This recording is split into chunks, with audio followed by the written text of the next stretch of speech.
ইউটিউবে নতুন channel open করার পরে কিন্তু হাজার হাজার সমস্যা ইউটিউবারদের কাছে এসে ধরা দেয় যে কোন সমস্যার কারণে চ্যানেল ভাইরাল ভিডিও ভাইরাল হয় না, চ্যানেলের সাবস্ক্রাইবার বাড়ে না, সেটা কিন্তু প্রথম অবস্থায় কিন্তু বোঝা খুব কষ্টকর হয়ে যায়। তো আজকের এই ভিডিওতে কিছু গুরুত্বপূর্ণ তথ্য দেওয়ার চেষ্টা করব যে আপনার চ্যানেলের কিছু মিস্টেকের কারণে আপনার চ্যানেলটা গ্রো হয় না বা আপনার চ্যানেলটার ভিডিওগুলো ভাইরাল হয় না।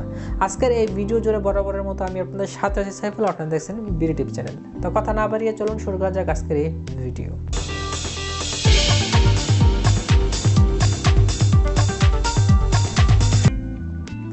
ওয়েলকাম ব্যাক বন্ধুরা, আজকের এই ভিডিও জুড়ে আমি আপনাদের সাথে আছি সাইফুল, আপনারা দেখছেন bdtip চ্যানেল। তো ভিডিও শুরুতেই বলে নিচ্ছি, যারা নাকি আমার চ্যানেলে এখনো নতুন আছেন অবশ্যই চ্যানেলটি সাবস্ক্রাইব করে আমার চ্যানেলের সদস্য হয়ে যান এবং পাশে থাকা বেল আইকনটি বাজিয়ে দিন যাতে আমি নেক্সট টাইম কোনো ভিডিও আপলোড করলে সবার আগে নোটিফিকেশন পৌঁছে যায় আপনার কাছে। তো চলে যাচ্ছি মূল ভিডিওতে। যে মাঝে অনেকেই যখন নতুন ইউটিউবে কাজ করতে আসার পরে অনেক সমস্যার মধ্যে একটা সমস্যা হয় যে যারা নাকি বলেন যে মাঝে মাঝে আমার চ্যানেলে দেখি যে অনেক লাইক আসে, কিন্তু হঠাৎ করে দেখি আমার চ্যানেলে লাইক কমে যায় বা 2-3 দিন থাকে লাইক, তারপর দেখছি হঠাৎ করে লাইক কমে যায়, ওকে, বা ওয়াচ টাইম হঠাৎ করে কমে যায়। এটা একটা আছে স্প্যামিং একটা বিষয় আছে, সেটা যে আপনার এই চ্যানেলের লাইকগুলো কীভাবে আসছে, আপনার এই চ্যানেলের অডিয়েন্সগুলো কীভাবে আসছে, আপনার চ্যানেলের সাবস্ক্রাইবারগুলো কীভাবে গেইন করছেন, সেটা কিন্তু একটা দেখার বিষয়। আপনি যদি কোনো ওয়েবসাইটের মাধ্যমে আপনার চ্যানেলের সাবস্ক্রাইবারগুলো এনে থাকেন বা আপনি যদি লাইকগুলো কোনো শর্টকাট ওয়েতে আপনি যদি অর্জন করেন বা আপনার যে ভিডিও যে ওয়াচ টাইমগুলো আছে সেটা যদি আপনি কোনো শর্টকাট রাস্তাতে অর্জন করার চেষ্টা করেন, তাহলে কিন্তু এরকম হওয়ার সম্ভাবনা থাকে। তো এটা কেন বললাম, সেটা হচ্ছে যে বর্তমানে কিন্তু বিভিন্ন ধরনের ওয়েবসাইট, বিভিন্ন ফেসবুক গ্রুপ, এরকম কিন্তু অনেক ধরনের প্রতারক আছে যে আপনাকে বলবে যে আমার 500 সাবস্ক্রাইবার আছে, আমি আপনাকে 500 সাবস্ক্রাইবার দেবো, আপনি আমার কত টাকা দিবেন। আপনার চ্যানেলটা সাবস্ক্রাইবার করার পরে কিন্তু আপনি যখন টাকা পে করে দিলেন, তারপরে আপনার এই ভিডিওটা কিন্তু তারা দেখবে না দেখার ফলে যে সাবস্ক্রাইবারগুলো আছে এটা কিন্তু স্প্যামে চলে গেল। আপনি যখন ভিডিও আপলোড করবেন, সাবস্ক্রাইবার কাছে যদি আপনার এই ভিডিওটা পৌঁছায়, যদি না দেখার কারণে কিন্তু আপনার এই সাবস্ক্রাইবারগুলো এক সময় দেখবেন হঠাৎ করে নাই হয়ে গেল।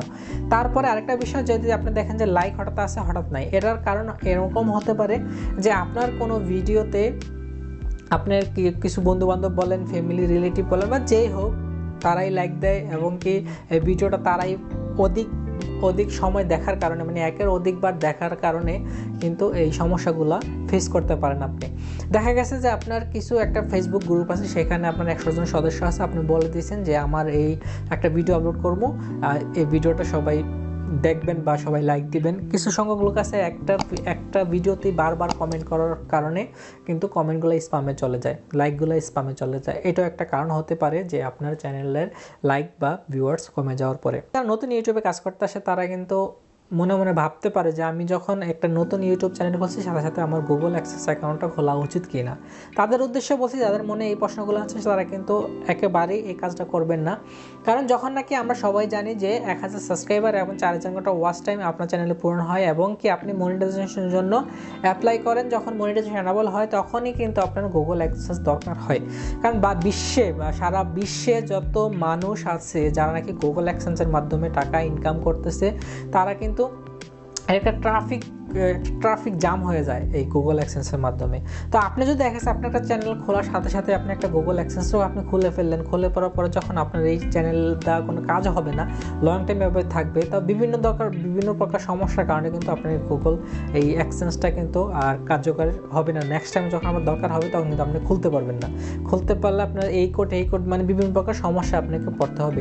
সেই ক্ষেত্রে আমার সাজেশন হচ্ছে যে আপনারা যেই পর্যন্ত আপনার চ্যানেলে মনিটাইজেশন এনাবল না হবে, সেই ক্ষেত্রে আপনার না খোলাটাই বেটার। যখন নাকি আপনার চ্যানেলে মনিটাইজেশন এনাবল হবে তখন আপনি গুগল অ্যাডসেন্স খুলুন, সেখান থেকে আপনি টাকা অর্জন করতে পারবেন, খুব ইজিলি খুলতে পারবেন। আর এর আগে যদি খুলে রাখেন তাহলে কিন্তু অনেক সমস্যায় পড়তে পারেন, সেটা না খোলাই ভালো। তারপরে যে বিষয়টা নিয়ে কথা হলো সেটা একটা কমন সাবজেক্ট, যে টাকা দিয়ে যদি আপনি মনিটাইজেশন এনাবল করান বা টাকা দিয়ে যদি ওয়াচ টাইম আনেন, সেটা কি মনিটাইজেশন এনাবল হবে কি না। এটা আমি আমার ভিডিওতে আরও অনেক ভিডিওতে আমি আলোচনা করেছি। তারপরও যেহেতু এই বিষয়টা নিয়ে বেশি কমেন্ট, সেটা নিয়ে এখন কথা বলি যে আপনি যদি টাকা দিয়ে সাবস্ক্রাইবার কিনেন এবং টাকা দিয়ে যদি ওয়াচ টাইম কিনেন, এই ওয়াচ টাইম কখনোই কিন্তু গণ্য করা হবে না। এটা আমি বারবার বলি, প্রতি ভিডিওতেই বলি যে আপনি যদি যেই ওয়াচ টাইমটা আপনি নিজে গেইন করেন নাই সেই ওয়াচ টাইমটা কখনোই ইউটিউব থেকে কাউন্টিং করা হবে না। আপনি যদি কোনো আপনার ওয়েবসাইটের মাধ্যমে বা যে কোনো গ্রুপের মাধ্যমে যদি একই ভিডিও দুইবার তিনবারের বেশি যদি আপনার একই চ্যানেল থেকে একই আইডি থেকে বারবার আপনি ভিডিও দেখা হয়, তাহলে কিন্তু আপনার এই ভিডিওর ওয়াচ টাইমটা মনিটাইজেশনের জন্য কাউন্টিং করা হবে না। আশা করি বিষয়টা নিয়ে আর কোনো সমস্যা থাকবে না কারো। তো আজকের মতন ভিডিও এখানে শেষ করছি। সবাইকে সুস্বাস্থ্য কামনা করে ভিডিও এখানে শেষ করছি। ভালো থাকবেন সবাই।